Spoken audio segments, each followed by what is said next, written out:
আজকে আমি এমন একটি সূরার তাফসীর পেশ করব। আমাদের জীবনে অনেকের দুঃখ কষ্টের কোনো শেষ নাই, আবার অনেকের জীবনে অভিযোগের কোনো শেষ নাই।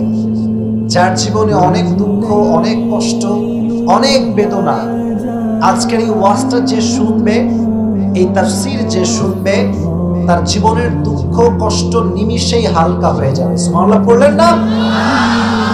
বিশেষ করে আমার বোনদের অনেক অভিযোগ থাকে জীবন নিয়ে। দেখবেন যে মেয়েরা কথায় কথায় বলে, কি জীবন পাইলাম, স্বামী ভালো না, বাপ ভালো না, মেয়ে ভালো না, অভিযোগের কোনো শেষ নাই। বাট মাথায় রাখবেন, মুমিন বান্দা অভিযোগ করে না। মুমিন সব সময় বলে, ভাই তুমি কেমন আছো? ও কোনো কথা ছাড়া বলে, আলহামদুলিল্লাহ আমি ভালো আছি। ঠিক কেন বলেন যুবকেরা? লাইক শাকারতুম লাযীদান্নাকুম ওয়া লাইন কাফারতুম ইন্না আযাবি লাশাদীদ। কথা হবে না?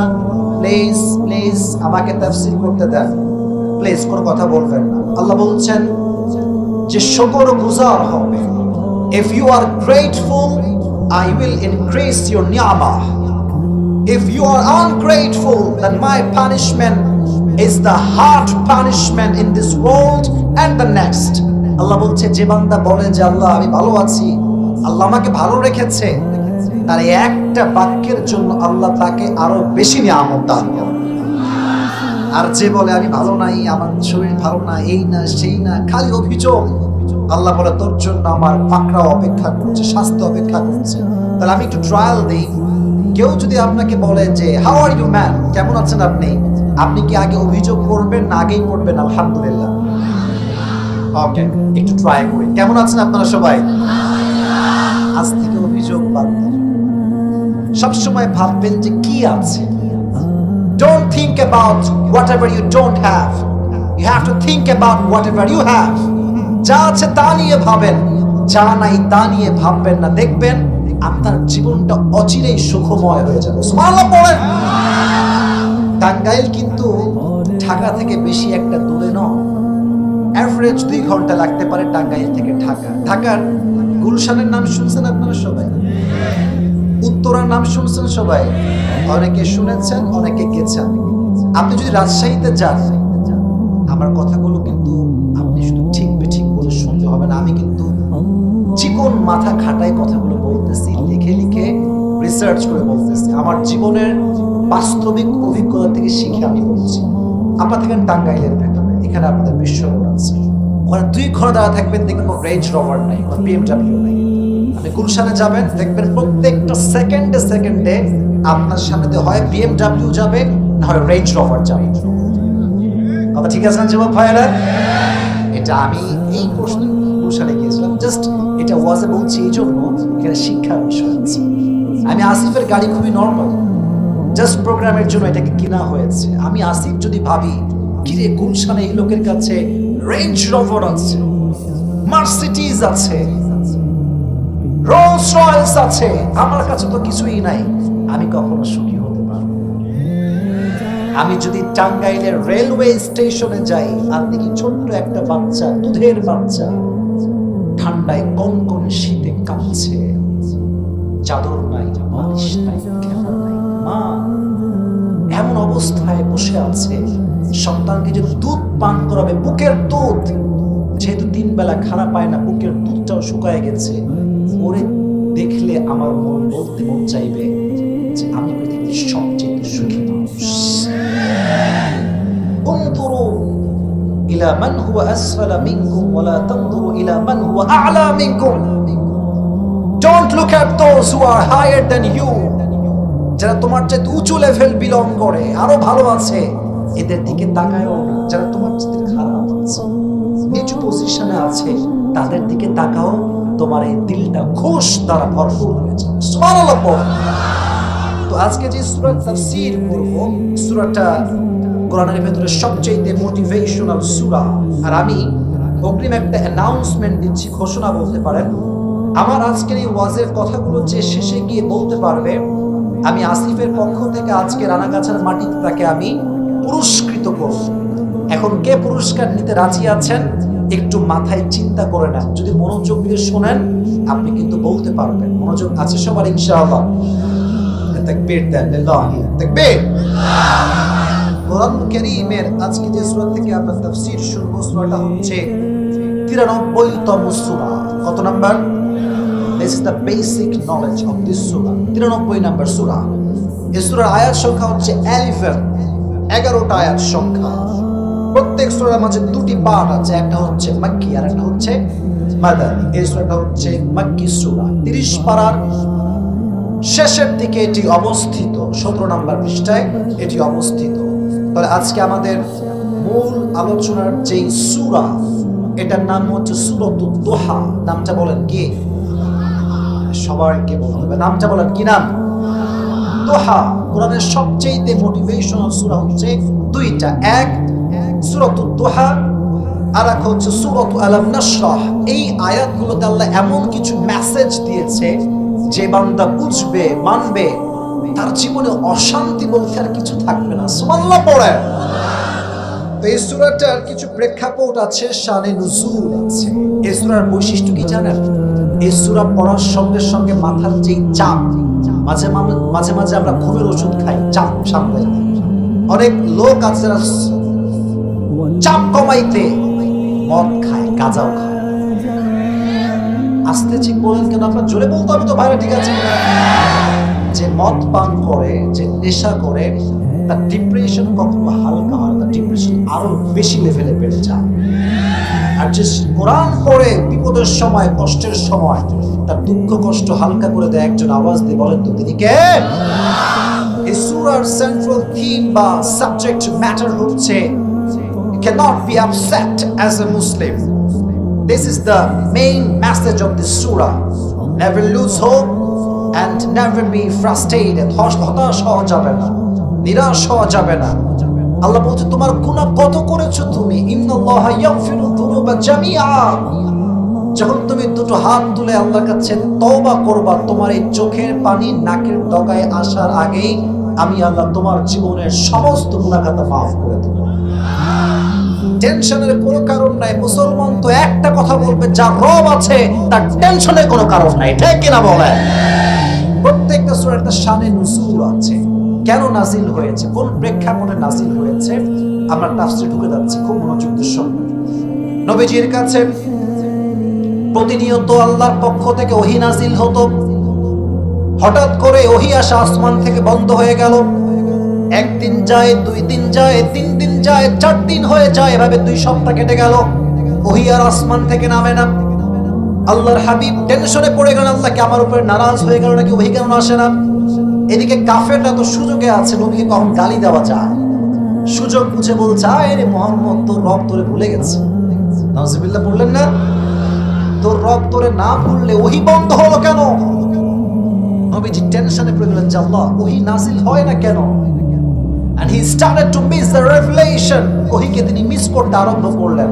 আর কাফেররা গালির পরে গালি দেওয়া শুরু করলো যে মুহাম্মদের রব মুহাম্মদকে ভুলে গেছে। এবার আল্লাহ তাআলা সমস্ত কাফেরদের বিরুদ্ধে আয়াত নাযিল করেন। আল্লাহ বললেন ওয়াদুহা ওয়াল লাইলি ইযা সাজা। নবী হে, সূর্যের কিরণের শপথ, আলোর শপথ, আর রাতের শপথ। রাত যখন হয় নিঝুম আর নিস্তব্ধ, আল্লাহ এই রাত দ্বারা ওহীর অনাগমন বোঝালেন, আর দিন দ্বারা ওহীর আগমন বোঝালেন। আচ্ছা, টাঙ্গাইলের রানাগাছার ভাইরা সারা দিন যদি আলোই থাকে, রাত না হয়, ভাল লাগবে? সুন্দর জবাব, ভাল লাগবে? আবার সব সময় অন্ধকার, কোনো আলো নাই, সূর্য নাই, ভাল লাগবে? আল্লাহ বলছেন নবী হে, ওহী যদি নাজিল হতেই থাকে, ওহীর একটা প্রেসার আছে। অলওয়েজ নাজিল হলে আপনার শরীরটা দুর্বল হয়ে যাবে। দিন শেষে রাতের ঘুম যদি মানুষের না হয়, মানুষের শান্তি লাগে না। তো আমি যে আপনার ওহী বন্ধ করেছি, এটার কারণ এটা নয় যে আমি আপনার উপরে অসন্তুষ্ট, বরং আমি বন্ধ করেছি একটা কারণ, যে আমার নবী কষ্ট পাবে, আরাম করবে না, এটা আমি আল্লাহ আরশে আজিম থেকে সহ্য করতে পারি। সুবহানাল্লাহ পড়ে। আপনার শান্তির জন্য, আপনার আরামের জন্য ওহীকে বন্ধ করে দিয়েছে। একজন আওয়াজ দিয়ে বলেন তিনি কে? মা ওয়াদ্দাআকা রাব্বুকা ওয়া মা ক্বালা। Your Lord has not forgotten you, ya prophet. নবী, আল্লাহ তো আপনাকে ভুলতে পারে না। সবাই সবাইকে ভুলতে পারে, বাট আল্লাহ কাউকে ভুলতে পারে না। আজকে সমাজ, যুব সমাজ আজকে বেশি আসছে। আজকাল তো বাংলাদেশে প্রেমের কোনো শেষ নাই, রিলেশনের কোনো শেষ নাই। আর এখানে অনেক বোনেরা আসেন, আমি জানি প্রত্যেকটা বোনকে আমি সম্মান করি। আচ্ছা, মাহফিলে এত বোরকাওয়ালি মেয়ে আসে, পার্কে যে বোরকাওয়ালিরা প্রেম করে এরা কারা? ঠিক আছে না যুবক ভাই? আমার কথাটা, আমি কোনো বোনকে অসম্মান করছি না। আমার কথা হচ্ছে, দাড়ি রাখলেই যেমন দিনদার হওয়া যায় না, বোরকা পরলেই তেমন প্রকৃতপক্ষের দিনদার হওয়া যায় না। দিনদার হতে হলে এখানে যে জায়গাটা আছে না, এটা পরিষ্কার হতে হবে। আমি স্পষ্ট দেখেছি অনেক বোরকাওয়ালি মেয়ে প্রেম করছে ঢাকাতে। আমি দেখেছি যে ওর সঙ্গে আছে টাটকা টিকটকার, ওর দুই পাশে দুই চুল কিছুই নাই, মাঝখানে ঘোড়ার মতো সোজা লম্বা লম্বা সজারুর মতো চুল। তো আমি দেখে বুঝলাম যে আজকালকার মেয়েদের রুচি এই পরিমাণ নষ্ট হয়েছে যেটা মুখ দিয়ে বলা সম্ভব নয়। ঠিক কিনা বলেছে? যেটা আমি বলছিলাম, এই প্রেমে দেখবেন যখন প্রেম শুরু হয়, নয়া নয়া প্রেম, আরে বাপ রে, हम तुम्हें कभी नहीं छोड़ेंगे, मर जाएंगे लेकिन नहीं छोड़ेंगे। এক মেয়ে তার, আপনাকে রাগটা করছেন নাকি আমার কথায়? যদি রাগ করেন তাহলে আমি জাস্ট তাফসিরি বলবো, বাস্তবে কোনো কথা বলতে পারবো না। বলা যাবে তো ইনশাআল্লাহ?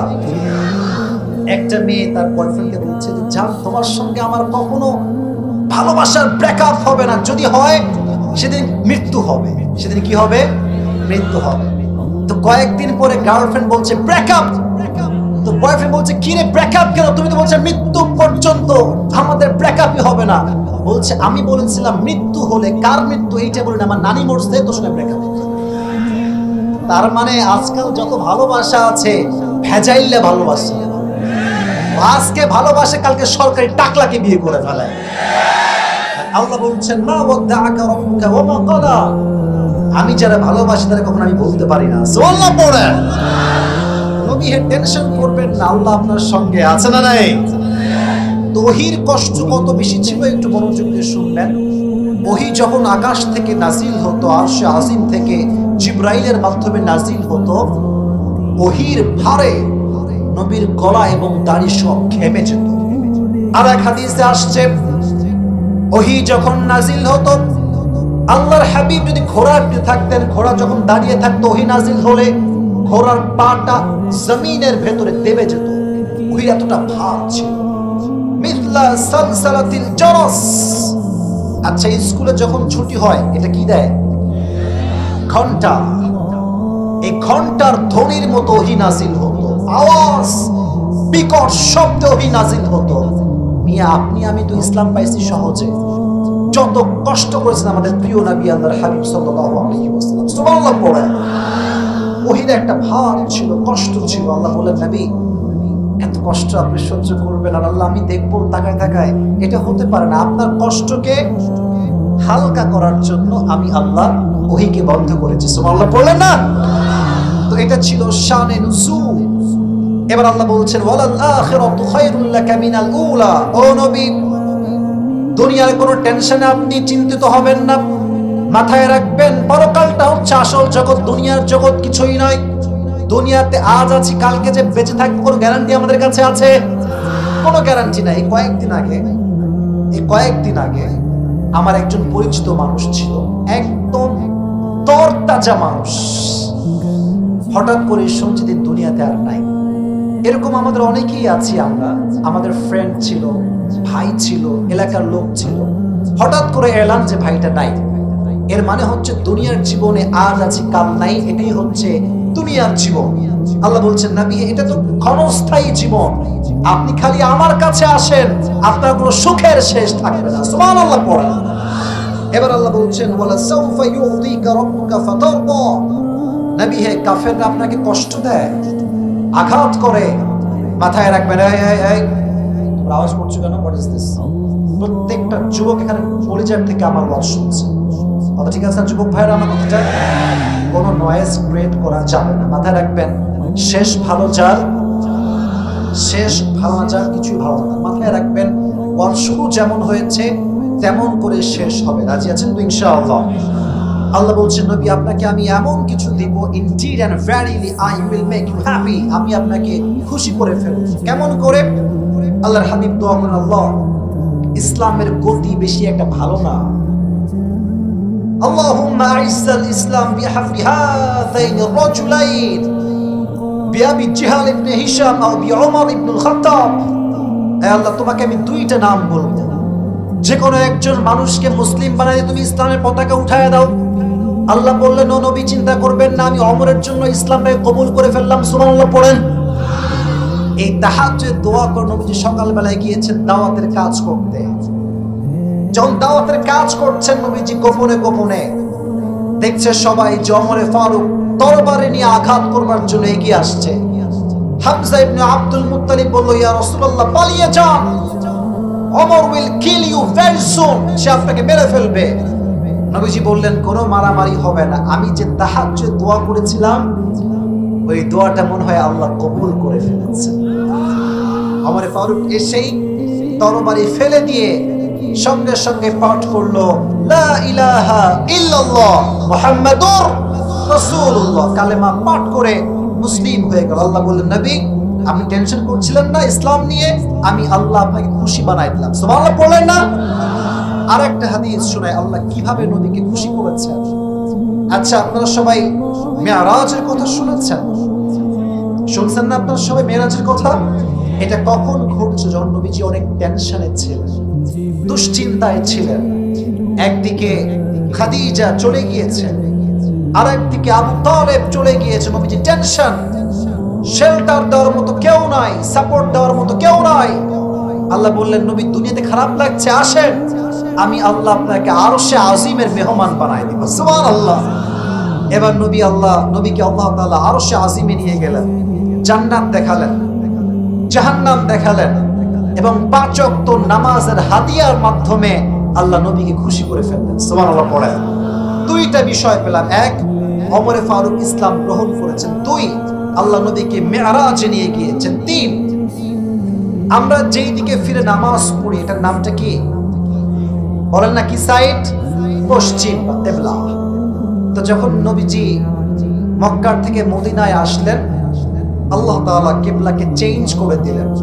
আচ্ছা ভাই সারা জীবন পশ্চিমে আমরা নামাজ পড়ি, যদি পূর্ব দিক নামাজ পড়া শুরু করি মনে কি ভালো লাগবে বেশি একটা? নবীরও ভালো লাগে না। আল্লাহ আমার সব বংশ ওদিকেই ফিরেছে, আমি ওই দিকেই ছিলাম, আপনি কিবলা কেন চেঞ্জ করলেন? মনে মনে কষ্ট লাগে। প্রত্যেক দিন ফরজ সালাত পর নবীজি আরশে আজিমের দিকে এমনি হাত তুলে তাকায় থাকেন। আল্লাহ আল্লাহ কিছু বলেন না, কিন্তু আল্লাহ আয়াত নাযিল করলেন নবী হে আপনি টেনশন করবেন না, ফালানুওয়াল্লিয়ান্নাকা কিবলাতান তারদাহা, আপনি আগে যেই দিকে নামাজ পড়লে খুশি হতেন আমি আল্লাহ আবার সেই কিবলা আপনাকে ফিরাই দিলাম। সুবহানাল্লাহ পড়েন। নবী কষ্ট পাইছে, আল্লাহ নবীকে খুশি করেছেন। অতএব আমরা যদি কষ্ট পাই মাথায় রাখবেন জীবনে যা হারাই গিয়েছে এটার মেসেজ হচ্ছে এরকম, যা হারাইছে এর চাইতে উত্তম বেটার অপশন আল্লাহ আপনার জন্য তৈরি করে রেখে দিয়েছে। অতএব বলবেন না হুজুর শেষ, আমার ক্যারিয়ার শেষ, জীবন শেষ না। মুমিনের জীবন যেখান থেকে শেষ হবে মুমিন সেখান থেকে আবার জীবন শুরু করবে। ঠিক না বলেন? মোটিভেশন ওয়ালা সাউফা ইউতিকা রাব্বুকা ফাতারদা, নবী হে আমি আল্লাহ আপনার সমস্ত দুঃখ কষ্টকে হালকা করে দেব। এবার আল্লাহ তাআলা নবীকে তার নিয়ামত স্মরণ করাচ্ছেন যে কি কি নিয়ামত আমি দিয়েছি। আমি একটা বিষয় দেখতে পাচ্ছি, 2-1 লোক, মাত্র 2-3 জন লোক যারা একটু পর উঠে আবার বসতেছে, মানে ভয়ে উঠে যায় আবার বসে যায়। মাথায় রাখবেন একটা কথা, ওয়াজ কিন্তু বেশি রাত পর্যন্ত হবে না, বাট যেহেতু ওয়াদা করেছেন তাফসীর শেষ না করে যাবেন না, কেউ যাবেন। রাজি আছেন তো ইনশাআল্লাহ? আমি কিন্তু ওয়াজের মাঝখানে আছি, আমাকে একটু সাপোর্ট দেন। নবীজি বলছেন আলাম ইয়াজিদকা ইয়াতীমান ফাআওয়া, নবী আমি কি আপনাকে ইয়াতীম পাই নাই? আপনি তো ইয়াতীম ছিলেন, ইয়াতীম থেকে আপনাকে এত বড় নবী হিসেবে কবুল করেছে একজন। আওয়াজ দিয়ে বলেন তো তিনি কে? নবী যখন ছোট্ট শিশু ছিলেন, মাত্র 6 ইয়ার্স, 6 বছর বয়স, আম্মা জানকে নিয়ে নবী যাচ্ছেন দূরের পথে মদিনার দিকে। হঠাৎ করে আম্মা জান ঘোড়ার পিঠ থেকে নেমে গিয়েছে, উটের পিঠ থেকে নেমে গিয়েছে। বলছে মুহাম্মদ আমার পেটে প্রচন্ড ব্যথা, তোমরা আমাকে একটু ধরো। সেই দিন নবীর সঙ্গে একজন দাসী ছিল উম্মে আইমান, সে নবীজির আম্মাজানকে এইভাবে ধরেছে, এইভাবে দেখেন এই যে দিকে, এই যে পেছন সাইডটা এমনি পড়ে গিয়েছে, উম্মে আইমান এমনি দুই হাত দিয়ে ধরেছে তার পিঠের সাইডটা। নবীজি দৌড় দিয়ে এসে বলছে আম্মাজান কি হয়েছে আপনার, আপনি ঠিক আছেন, আপনার কি হয়েছে আম্মাজান? বলছে ইয়া মুহাম্মদ, প্রত্যেকটা মানুষের জীবন একদিন শেষ ঘটবে, আজকে আমার জীবনের শেষ মুহূর্তে আমি চলে আসছি, বাট এটা আমার বিশ্বাস আছে আমি যে সন্তান আমার পেট দিয়ে জন্ম দিয়েছি, আমার সন্তান সাধারণ কোনো মানুষ নয়, তুমি মুহাম্মদ গোটা বিশ্বকে আলোকিত করতে পারো। সুবহানাল্লাহ পড়েন। এই কথা বলেই নবীর আম্মা জান চোখ বন্ধ করলেন, জায়গা ইন্তেকাল শেষ। নবী তো মাত্র 6 বছর বয়সের মাত্র বাচ্চা, যুবক হতে পারে নাই। মায়ের মৃত্যুতে নবীজি শোকে দিশাহারা হয়ে কাঁদতে শুরু করলেন। আম্মা জান আপনি কোথায় গেলেন? উম্মে আইমান তাকে টেনে হিচড়ে পাহাড় থেকে নামিয়ে নিয়ে আসছে। যারা ওমরায় গিয়েছেন দেখবেন আবাওয়া, এখানে নবীজির মায়ের কবর দেওয়া হয়েছে, চতুর্পাশে পাথর আর পাথর। আমি গিয়ে ভাবলাম কি রে, এখানে চতুর্পাশে পাথর, নবীর আম্মাকে কবর দিল কেমনে আর নবী গেল কেমনে?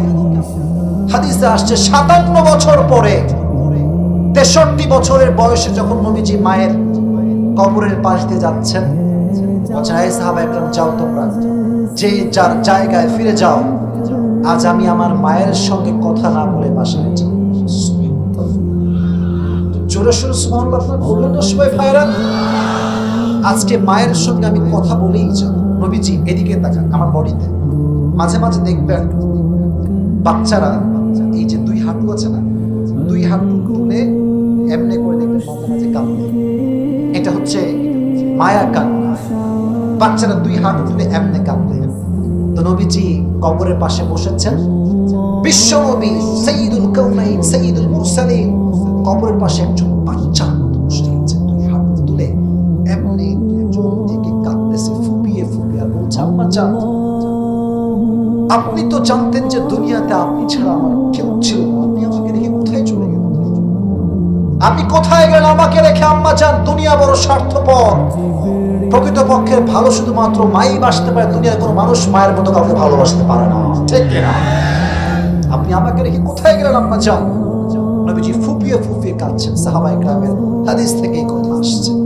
তো আল্লাহ বললেন আলাম ইয়াজিদকা ইয়াতীমান ফাআওয়া, নবী আপনি তো ইয়াতীম ছিলেন, আপনাকে বড় করেছে, আশ্রয় দিয়েছে একজন, তিনি কে? এবার আল্লাহ বলছেন ওয়াজাদাকা দাল্লান ফাহাদা, ও নবী আপনি পথ ভুলে গিয়েছেন, আপনাকে সঠিক পথের দিশা দিয়েছে একজন, তিনি কে? এবার আসেন একটা সুন্দর আয়াত, সুন্দর মোটিভেশন, এটা বুঝতে হলে আমাকে জবাব দিতে হবে। আল্লাহ বলছেন ওয়াজাদাকা আইলান ফাআগনা, নবী আপনি একজন গরিব মানুষ ছিলেন, আপনাকে ধনী বানিয়েছে কে? এবার আসেন প্রশ্ন টেস্ট করে যে আপনাদের মনোযোগ কতটুকু আছে এবং আপনার কতটুকু নলেজ ইসলামের আছে। তাকবীর দেন, লিল্লাহি তাকবীর। মুরব্বী আব্বা জানরা, যুবক ভাই ডানে বামে যারা আছেন, listen to me with full concentration, মনোযোগ দিয়ে শুনবেন। বলেন তো নবীজির the first wife, যিনি প্রথম ওয়াইফ ছিলেন, তিনি কি কুমারী ছিলেন না ডিভোর্সড ছিলেন? বলেন তো সেই নারীর নাম ছিল কি? রাদিয়াল্লাহু তাআলা আনহা। ওনার প্রায় স্বামী মারা গিয়েছে, সন্তান যা ছিল ওনার কাছেই ছিল, স্বামী সব মারা গিয়েছে। আল্লাহ বলছেন নবী আমি আপনাকে ধনী থেকে গরিব, গরিব থেকে ধনী কেমন করে বানিয়েছি জানেন? আপনাকে এমন একটা বউ দিয়েছি যেই বউটা আরব বিশ্বের সবচাইতে ধনী ঘরের নারী। সুবহানাল্লাহ পড়লেন না? এখন আপনাদেরকে আমি তাফসীরের অংশ হিসেবে পেশ করতে চাই নবীর সঙ্গে খাদিজার বিয়ে কেমন করে হয়েছিল। এটা শোনার ধৈর্য সবার আছে তো ইনশাআল্লাহ? একজন মেয়ের যখন স্বামী মারা যায়, মেয়েটা বোঝে স্বামীর কত দাম। আজকে অনেক মেয়েরা স্বামী খোঁটা দেয় যে তোর কপাল ভালো, তুই আমার মতো বউ পাইছিস রে। কথা বলেন, কথা বলেন, তোর কপাল ভালো, তুই তো কাইল্লা রে, আমি তো ফর্সা। আছে, এটা আমি আমার ফেসবুকে একটা পেজ আছে, দেখবেন আবরারুল হক আসিফ নামে, ওখানে অনেক মাশাআল্লাহ যুবকরা আছে, অনেক বড়রা আছে, প্রায় মেয়েদের মেসেজ যারা বিবাহিতা যে হুজুর আমার স্বামী ভালো না, আর স্বামীর মেসেজ বউ ভালো না, খোঁটা মারে। আর যুবকদেরকে বলবো, যুবকের একটা কথা শোনো, জীবনে এত টাকা কামাই করতে হবে হালাল ভাবে যেন তোমার বউকে দেখিয়ে ভ্লগ করে টাকা ইনকাম করতে না হয় আজকাল, ঠিক আছে? আজকাল বউ একটা পণ্য হয়ে গিয়েছে, বলতে আমি খুব দুঃখ পাচ্ছি, এটা পণ্য হয়ে গিয়েছে। বউয়ের রূপ দেখাবে, চুল দেখাবে, ঘাট দেখাবে, আরো অনেক কিছু দেখায় ভ্লগাররা টাকা ইনকাম। আর আমরা আবাল বাঙালি আছি, আমরা আবার বলেছি আমিও বিয়ের পরে এরকম ভ্লগ করব। আছে না নাই বলেন না কেন, কথা বলেন না কেন? মাথায় রাখবেন, যে তার বউকে দেখিয়ে টাকা ইনকাম করে সে দায়ুসের সন্তান, ঠিক কিনা বলো যুবকেরা? সে দায়ুস, সে কখনো ভালো মুসলমান হতে পারে না। আমাদের কথা হচ্ছে ভাই, I am really sorry to say that, but এটা সত্য কথা। যে পুরুষ তার বউকে মানুষের সামনে দেখায় বেড়াচ্ছে, দেখো আমার বউ কত সুন্দর, সে বীর পুরুষ নয়, সে কাপুরুষের সন্তান। বীর পুরুষের সন্তানের কথা হবে আমি আমার বউকে একা দেখবো, আর কেউ দেখতে পারবে না, ঠিক কিনা বলো যুবক ভাই? তো যখন খাদিজার স্বামী মারা গেল, উনি নিয়ত করলেন যে তাকাররা খাদিজা আন্নাহা লাম তাতাযাওয়াজা মাররাতান উখরা। খাদিজা বললেন যা হওয়ার হয়ে গিয়েছে, এটাই শেষ। I will never ever get married again. আমি জীবনে আর বিয়ে করব না। আল্লাহ বলছেন খাদিজা তুমি বিয়ে করবা না মানে তোমাকে এমন এক যুবকের সন্ধান দিব, তুমি বিয়ে না করে কোথাও যাইতেই পারবে না। সুবহানাল্লাহ পড়ে। একদিন খাদিজা রাদিয়াল্লাহু তাআলা আনহা ঘুমিয়ে আছেন, খুব মনোযোগ দিয়ে হাদিসটা শুনবেন আমার কলিজার টুকরা যুবক ভাইয়ের আম্মা জানরা। রাতের অন্ধকারে ঘুমিয়ে আছে, হঠাৎ করে স্বপ্ন দেখছে রাতটা নির্মূল হয়ে গিয়েছে, চতুর্পাশে কোথাও কোনো আলো নেই, অন্ধকার। হঠাৎ করে খাদিজার চোখ পড়েছে আকাশের দিকে, দেখছে একটা সুন্দর চাঁদ আকাশে আছে। তাকানোর সঙ্গে সঙ্গে চাঁদটা খাদিজার দিকে দৌড় দিয়ে চলে আসছে। চাঁদ যখন আকাশ থেকে একটু জমিনের দিকে নেমেছে, চাঁদের আলোতে অমাবস্যার রাতের অন্ধকারের মতো রাত চাঁদের আলোতে পুরো আলোকিত হয়ে গিয়েছে। ডান পাশে সুবহানাল্লাহ আওয়াজ খুবই কম, জোরে সুবহানাল্লাহ আপনারা বললেন না ভাইরা আমার? অন্ধকার রাত আলো হয়ে গিয়ে চাঁদের মাধ্যমে, এটা দেখে তার ঘুম ভেঙে গেছে যে আমি কি দেখলাম এটা। তার চাচা ছিলেন একজন স্বপ্নের ব্যাখ্যাবিদ। ঘুম থেকে উঠেই দেরি না করে তাৎক্ষণিক চাচার কাছে গিয়েছে, চাচা জান আমি এরকম স্বপ্নে দেখেছি চাঁদ আকাশ ভেঙে আমার দিকে ছুটে আসছে, আর চাঁদের আলোতে পুরো রাতটা জ্যোৎস্নার মতো আলোকিত হয়ে গিয়েছে। তো চাচা, what is the explanation of this dream? মা তা'বিরু হাযাল হুলম? এই স্বপ্নের ব্যাখ্যাটা কি? চাচা তাওরাত খুললেন, ইনজিল খুললেন, সব পড়ে উনি বুঝতে পারলেন যে ভাতিজি শোনো, এই স্বপ্নের ব্যাখ্যা হচ্ছে শেষ নবী যিনি হবে তাকে আল্লাহ তাআলা তোমার স্বামী হিসেবে কবুল করেছে। উনি তো খুশিতে বাগবাগু, আরে সব স্বামী চলে গিয়েছে, এবার একটা স্বামী মনে হয় আমার কপালে জুটবেই জুটবে। বাট অবাক করা বিষয় হচ্ছে নবীর সঙ্গে তার কোনোদিন দেখা হয় নাই, কোনোদিন মিট হয়নি যে তিনি দেখতে আসলে কেমন হবে। তো নবী ছিলেন মক্কার জমিনে একজন বিশাল বিশ্বস্ত ব্যবসায়ী, টাকা পয়সা কম ছিল বাট বিশ্বস্ত মানুষ ছিলেন। কাফেররা ইহুদিরা নবীর সঙ্গে ব্যবসার ডিল করত। কাফেররা কাফেরকে যে পরিমাণ বিশ্বাস করতো না, তার চাইতে হাজার গুণ বেশি আমার নবীকে বিশ্বাস করত। আল আমিন, trusted, the most trusted worthy personality ever in the world, সবচেয়ে বিশ্বস্ত মানুষ। তো একদিন ব্যবসার ডিলিং এ খাদিজার কাছে নবীজি আসছেন তার ঘরে। তো ঘরে যখন খাদিজার এন্ট্রি নিয়েছেন নবীজি, পুরো ঘরটা খুশিতে বাগবাগুম হয়ে গিয়েছে। সুবহানাল্লাহ পড়েন। খাদিজার এই মনের হার্টবিটটা ধুক ধুক ধুক ধুক করতে শুরু করেছে। উনি কিন্তু শিওর না যে is he the last Messenger or not, উনি জানেন না। উনি তাওরাত খুললেন যে how will be the prophet look like, যে শেষ নবীর চেহারা কেমন হবে। উনি জানতে পারলেন শেষ নবী হবে সুঠাম দেহের একজন মানুষ, তার বুক হবে উঁচা, পেট হবে নিচা। কানা রাবাতাম মিনাল কওম, the prophet will be medium of size, neither tall nor short. খুব বেশি লম্বা হবে না, খুব বেশি বাটু হবে না, মিডিয়াম সাইজের মানুষ হবে। উনি আরো পড়লেন আযহারুল লাউন, the prophet will be bright colored. নবীর গায়ের রংটা হবে কালো নয়, আবার খুব সাদা নয়, আবার শ্যামবর্ণ নয়। নবীর গায়ের রংটা হবে লাবণ্যময়। আরো কি কি আছে, আরো কি কি আছে দেখলেন? লেখা আছে শেষ নবীর চুল হবে পেছনের দিকে 3 সাইজে। এক, কখনো কানের লতি বরাবর, কখনো কানের মাঝ বরাবর, কখনো কাঁধ বরাবর। And the prophet was used to about long haircut, and we call it babri cutting. এই পেছনে লম্বা চুল যেটা আমরা রাখি একদম গোজওয়ালা মোটা, এটাকে বলা হয় বাবরি কাটিং। নামটা কি? নবীর চুল হবে বড়। আর এই যে আপনারা টাঙ্গাইলের ভাইরা, আপনারা সবাই কাজী নজরুল ইসলামের নাম শুনেছেন? শুনছেন না আপনারা সবাই? ওনার ফেসবুকে ছবি দেখবেন যে ওনার চুলের এই মাঝখানে একটা সিঁথি আছে। নবীজির কানা ইউফাররিকু বাইনা শা'রি, নবীর এই চুলের মাঝখানে সিঁথি ছিল। যখন তিনি নামাজ পড়তে যেতেন আতর নিয়ে এই 2 চুলের মাঝখানে সিঁথিতে আতর দিতেন। যেখানে তিনি সেজদা দিতেন ওই সেজদার জায়গাটা খুশবুতে আমোদ হয়ে যেত। সুবহানাল্লাহ। উনি বুঝে ফেললেন সব পড়ে, yes, he is the last messenger, he is the most handsome personality that I have ever seen before. এরকম সুদর্শন পুরুষ তো আমি জীবনেও দেখি নাই, এটাই শেষ নবী হবে। উনি সামনে আসলেন, ব্যবসার ডিলিং হল। আর ভাই রে ভাই, কাউরে পছন্দ হইলে বলা যে এত মুশকিল, এটা বলার কোনো ভাষা নাই। কাউরে পছন্দ হইলে যদি বলা খুব সহজ হতো, আজকের মাহফিলের 90% যুবকরা বিবাহিত আসতো। ঠিক কিনা বলে? বলাও যেমন সহজ না, বিয়ে করাও তেমন সহজ না।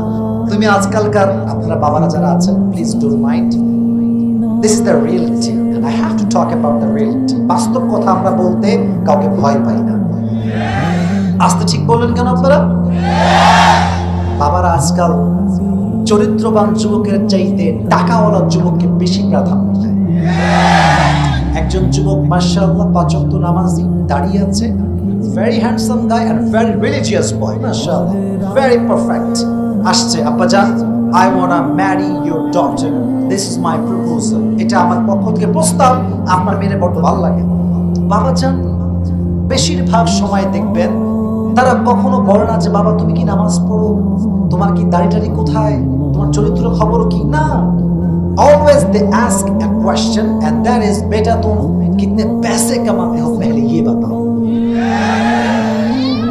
টাকা তো টাকা থাকলে আব্বা যারা টাকলার সঙ্গে বিয়ে দিতে কোনো দেরি করে না।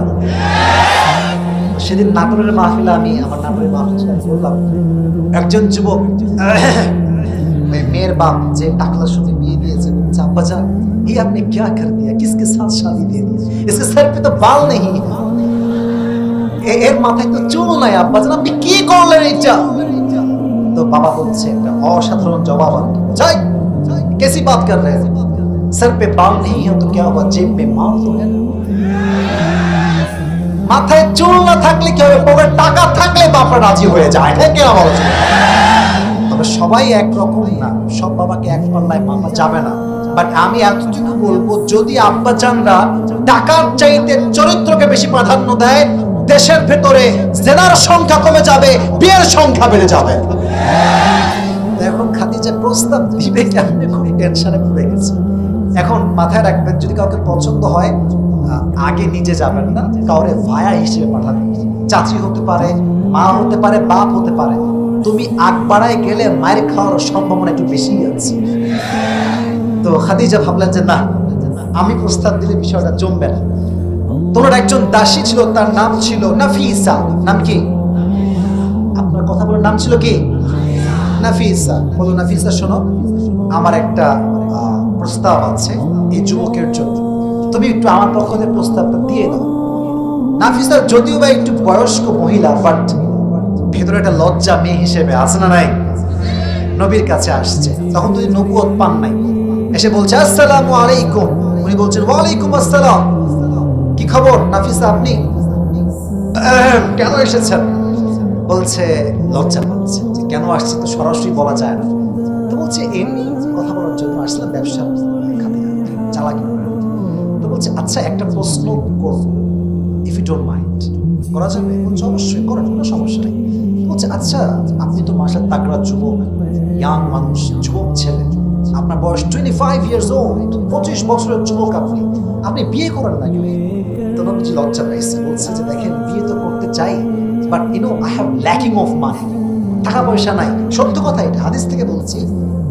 বলছেন আমার কাছে টাকা পয়সা কম, জব নাই, চাকরি নাই, তাই বিয়ে করার সাহসটা আসলে পাচ্ছি না। তো নাফিসা সুযোগ বুঝে কম মারছে, বলছে আচ্ছা এই সমস্যা, it's not a big deal. আমার কাছে এমন একজন মেয়ের সন্ধান আছে যাকে বিয়ে করলে আপনাকে টাকাও দেওয়া লাগবে না, বাড়িও দেওয়া লাগবে না, খাওয়াও দেওয়া লাগবে না, ড্রেসও দেওয়া লাগবে না, বরং তাকে বিয়ে করলে আপনার কোনো কিছুর অভাব হবে না। সুবহানাল্লাহ, জোরে শুরু করলেন না আপনারা সবাই? এবার নবীজি বলছেন মান হিয়াল মারআ, সেই মেয়েটাকে, ওয়া মা ইসমুহা, সেই মেয়েটার নাম কি আমাকে বলেন। নাফিসা বলছে ইয়া মুহাম্মদ ইসমুহা খাদিজা, সেই মেয়েটার নাম হলো খাদিজা রাদিয়াল্লাহু তাআলা আনহা। সুবহানাল্লাহ।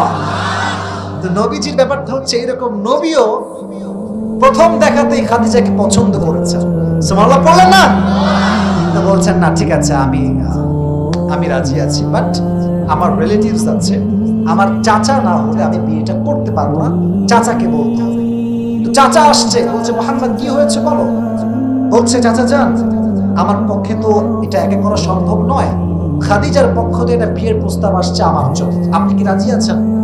আরে তো কপালের ব্যাপার, এরকম মেয়ে তো কোথাও পাওয়া যাবে না, বিয়ে করে ফেলো, কোনো সমস্যা নাই। বিয়ের জন্য আয়োজন করা হলো। এবার আসেন সুন্দর একটা কথা, বিয়ের ক্ষেত্রে ওলিমা আছে না নাই? আয়োজন হয় না? বিয়ে শাদীর জন্য একটা আয়োজন হয় না? হয় না? আয়োজন বেশি, এটা যত বড় আয়োজন করবেন, খাওয়াবেন মানুষকে, মানুষ বড় বেঈমান, পেট ভরে খাবে, ধুমাইয়া খাবে, আর যাওয়ার সময় বলবে লবণ কম হয়েছে। বেশি আয়োজন করবেন না, নিজের বিয়ে নিজে খাবেন ভাই, আমি শিখাই দিচ্ছি। নিজের বিয়ে নিজে খাবেন, এনজয় করবেন, যত গোষ্ঠীকে দাওয়াত দিয়ে ঘরে খাওয়ার দরকার আপনার নাই, ঠিক না বলো? ছোট্ট একটা আয়োজন হয়েছে। তো আবু তাহলে বলছে তোমার মোহর কি দিব? আমার কাছে টাকা পয়সা খুবই একটা নাই, তোমাকে আমি 20টা উট মোহর হিসেবে দিব। কয়টা উট? তো খাদিজা বলছে ঠিক আছে দেন, আমাকে কোনো সমস্যা নাই, 20টা উটই আমি নিয়ে নিই। বিয়ে হয়ে গেল। বিয়ের পরে ওলিমার একটা দরকার আছে। তো খাদিজা বললেন আমার যে 20টা উট আমি মোহর হিসেবে পেয়েছি নবীর পক্ষ থেকে, এই 20টা উট জবাই করে মেহমানদেরকে খাওয়াই দাও। What a broad-minded personality, man! কি বড় মনের মানুষ ছিলেন তিনি। এখন যখন বিয়ে হয়ে গিয়েছে, এবার আসেন আয়াতের মূল কথা। এটা হচ্ছে আয়াতের মেইন মেসেজ। বিয়ের পরে মক্কার ভিতরে কানা ঘষা শুরু। আরে মুহাম্মদের মতো একজন ছোট্ট যুবক, যার টাকা পয়সা কিচ্ছু নাই, তাই খাচ্ছে কেন বিয়ে করলো, এটা নিয়ে একটা বড় ঝামেলা শুরু হয়ে গেল। সবাই বললো আজ থেকে আমরা খাদিজাকে সামাজিকভাবে বয়কট করলাম, তার সঙ্গে আমাদের আর কোনো কথাই নাই। এবার খাদিজা সবাইকে ডাকলেন, মদিনার মক্কার সব ধনী ব্যক্তিদেরকে ডাকলেন। আচ্ছা ভাই, কি সমস্যা আপনাদের? আপনার স্বামী, আমার স্বামীর কি সমস্যা আপনাদের? বলছে তুমি হচ্ছে ধনী, তোমার স্বামী হচ্ছে গরিব, এটাই মেইন ফ্যাক্ট, মেইন প্রবলেম। এবার আসেন, আল্লাহ বলছেন ওয়াজাদাকা ইলান ফাগনা। খাদিজা বলছেন ও গরিব তাই সমস্যা। আজ আমি খাদিজা ঘোষণা করলাম সবার সামনে, আমার যে সম্পত্তি আছে, আজ থেকে আমার সমস্ত সম্পত্তির মালিক আমি আমার স্বামীকে বানাই দিলাম। ওয়াজাদাকা ইলান ফাগনা। নবী আপনি গরিব ছিলেন, এমন একজন মেয়েকে আপনার জীবন সঙ্গিনী বানিয়ে দিয়েছি যে তার সমস্ত সম্পদ ইসলামের জন্য আপনার সামনে কোরবান করে দিয়েছে। সুবহানাল্লাহ। এবার আল্লাহ তাআলা নবীকে কয়েকটা নির্দেশ দিচ্ছেন, 3টা। এটা শুনে আমাদের ওয়াজ শেষের দিকে, এই সাদা গেঞ্জি হয়ে যাবে, এটা সাদা গেঞ্জি ছোট বাচ্চা বসো, এদিকে এদিকে এদিকে, কিচ্ছু হয়নি, এদিকে তাকান। বলেন কয়টা নির্দেশ? শুনি নাই তো ভাই, জোরে বলেন না কয়টা। 1, ফাআম্মাল ইয়াতীমা ফালা তাকহার, ইয়াতীমদের সাথে খারাপ ব্যবহার করবেন না। কিছু মানুষরা দেখবেন ইয়াতিমের সম্পদকে লুণ্ঠন করে খায়। আবার অনেক মানুষ আছে যদি জানে যে ছেলের বাপ নাই, তার সঙ্গে জুলুম শুরু করে দেয়। ঠিক কিনা বলেন যুবকেরা? আর যার বাপ হারিয়ে যায় সে বোঝে যে পৃথিবীতে বাবার মতো ভালো আমাকে কেউ বাসতে পারে না। ঠিক কিনা বল? এখন বাবা আছে, খুব রাগ ওঠে, তাই না? যে বাবা, আমার আব্বার কথা আমি বলি, আমার আব্বা নিজে একজন আলেম, একটা মাদ্রাসার principal, and he is also খাতিব, বড় একজন খাতিব মসজিদের। তো আমাকে দেখলেই শুরু হবে নসিহত, আব্বা এইটা করবা, ওইটা করবা, এইটা করবা, ওইটা করবা না। তো আমি কখনো বিরক্ত বোধ করি না, কারণ আমি জানি আজ যদি বিরক্ত হয়ে যাই একদিন এই বটবৃক্ষ থাকবে না, সেটা আমি বাপকে খুঁজেও হারিকেন দেব। ঠিক আছে? আজ আছে মূল্য দাও, থাকতে মূল্য দাও। মানুষ হারিয়ে গিয়ে মূল্য দিলে কোনো লাভ হয় না। ঠিক কিনা বলো যুবক? ফাম্মাল ইয়াতীমা ফালা তাকহার, ইয়াতীমের সঙ্গে আপনি খারাপ ব্যবহার করবেন না। ওয়াম্মাস সাইলা ফালা তানহার, কেউ আপনার কাছে চাইলে, সাহায্য চাইলে তাকে ফিরিয়ে দিবেন না, তাকে নো বলবেন না। ঢাকায় যখন আমরা যাই, জ্যামে গাড়ি আটকানোর সঙ্গে সঙ্গে গরিবদের সিরিয়াল লেগে যায়, খালি এসে গাড়িতে নক করে, দেন স্যার কিছু দেন।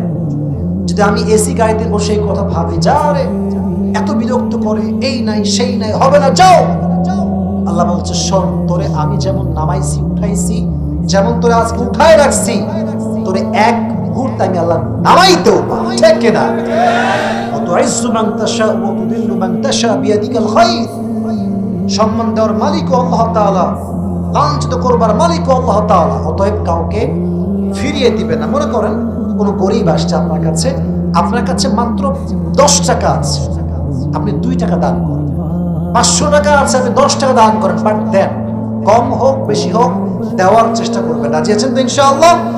সর্বশেষ আল্লাহ তাআলা বলছেন, ওয়া আম্মা বিনিআমাতি রাব্বিকা ফাহাদ্দিস, নবী হে, আমি আল্লাহ তাআলা যে নিয়ামত আপনাকে দিয়েছি, মানুষের সামনে সেই নিয়ামতগুলো বর্ণনা করবেন। মনে করেন আপনার যোগ্যতা আছে, এই যোগ্যতা আপনি প্রমাণ দিবেন। আপনাকে আল্লাহ অনেক সম্পদ দিয়েছে, এই নিয়ামত বর্ণনা করবেন। যা আল্লাহ নিয়ামত আছে যত বেশি শুকরিয়া দান বলবেন, আল্লাহ বলছে আমি আল্লাহ আরো ডবল তোকে বাড়াই দিব। সুবহানাল্লাহ। তাহলে এবার যুবক ভাইরা মনোযোগে চলে আসো।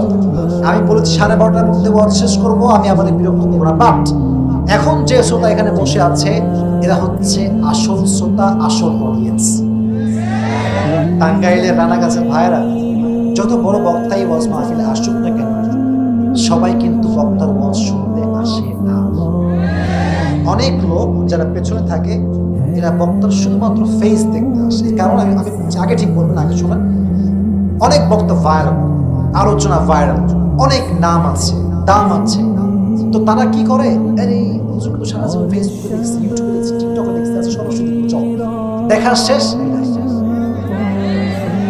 আর কিছু শ্রোতা আছে যে হুজুরের ওয়াজ তো জীবনে সরাসরি শুনি নাই, তাফসীর শুনি নাই, আজকে যাব, শুনবো এবং দোয়া করে আসবো। তারাই হচ্ছে এই শ্রোতাগুলো আমার সামনে বসে আছে। তা আপনারা হচ্ছেন আমার আসল ভালোবাসার মানুষ। তা আপনারা এখন একটা কথা মাথায় রাখেন, আমি পুরো তাফসীরটাকে সামারি বলছি, সারাংশ। শুধু শুনবেন, কেন? যাতে করে আমি প্রশ্ন করলে উত্তর দেওয়া সহজ হয় এবং পুরস্কার নিয়ে আজকে বাসায় যাব। রাজি আছেন তো ইনশাআল্লাহ? তাকবীর দেন সবাই মিলে, লিল্লাহি তাকবীর। এবার আমাকে জবাব দিবেন, আজকে আমরা যে সূরা থেকে সংক্ষেপে তাফসীর শুনেছি, সূরাটার নাম ছিল, এই তো সবাই বলেছেন, আবার বলো নামটা কি? এটা হচ্ছে 93 নাম্বার সূরা। কত নাম্বার? এই সূরার আয়াত সংখ্যা হচ্ছে মোট 11। কত বলেন? সাউন্ড খুব ভালো, খুব আওয়াজ শুনতে। এটা হচ্ছে মাক্কি সূরা। কি সূরা? যেই পাড়ায় এই সূরাটা আছে, এই পাড়ার সংখ্যা কত বলেন? 30। আরো যেমন কত?